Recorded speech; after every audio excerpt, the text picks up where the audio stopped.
7:30 in Saturday morning, Members' Day at Kew Gardens. We get 2 hours before the general public are allowed in at 9:30. So, off we go. One of the things about Kew is there are interesting little features dotted around amongst the landscape and the gardening. Like a little temple up on top of the hill there.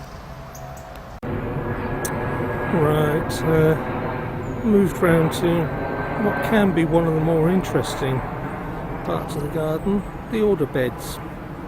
They're not orders as in we take orders to sell plants, but each bed contains examples of plants from the same order of plants.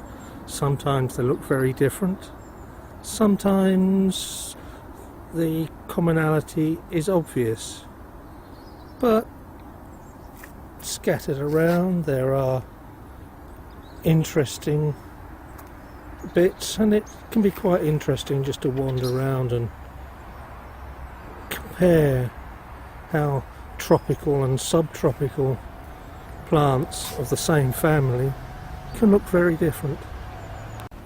Here we are inside, a bit further into the order beds. You can see all nicely arranged beds. Sadly, it's not the best time of year for seeing them, although I guess even at this time of year there is something to be said for seeing how they end their lives into autumn. Still a few flashes of colour about though. Sorry, panning way too fast there. I'll get the hang of it one day. Right, here we are at one of my favourite points at this time of year. It's the area planted with various grasses and cereals, and never managed to get here this time in the morning before. Very still today. It's wonderful when there's a bit of a breeze and you can hear the rustle in the grasses. It's quite interesting, the different heights, the different colours, the different textures, all from a family of plants called grasses. It's I hope this isn't becoming too jerky, but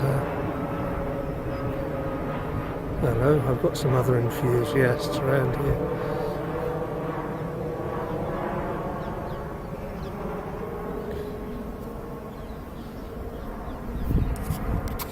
Anyway, time to move on to something else after I take a few snaps.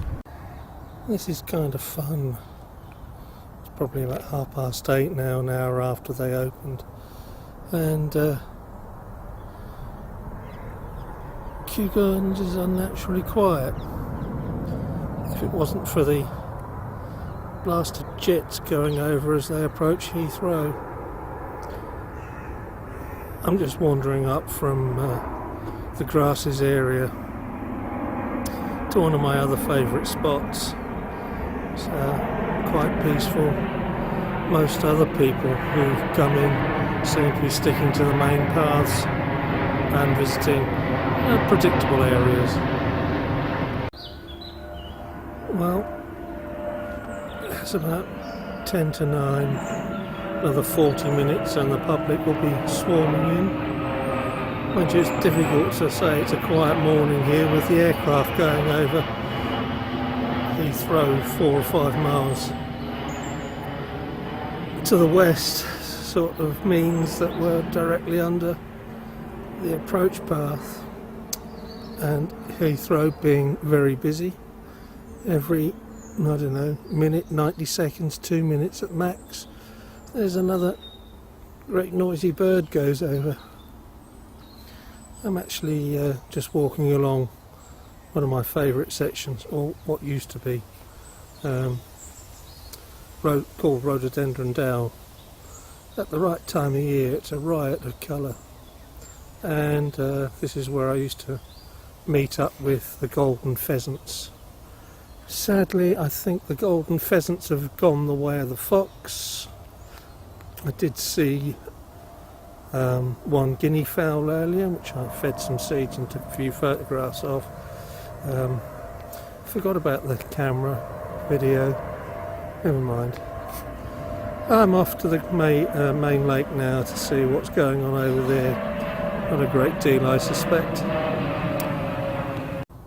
Okay, just before I do get over to the main lake, I had to pass the Minka house, which is a traditional Japanese rural house, cottage.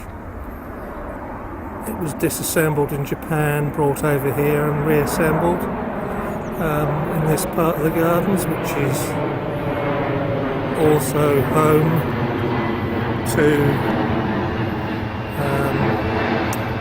a lot of bamboos. They call it the bamboo garden. I don't know if you can see it. And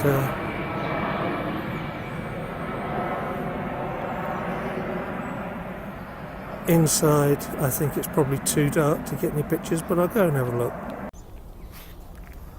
So we approach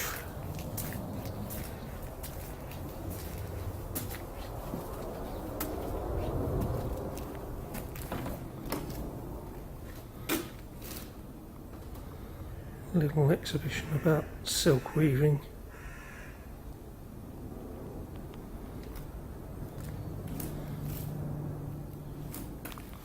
And a display explaining about the Minka house.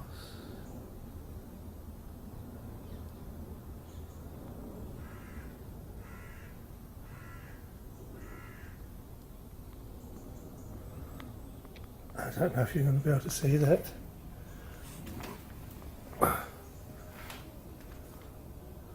The Minka at Kew.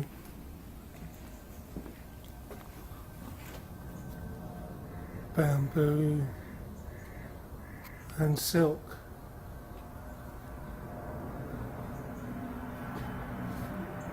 Great big beams.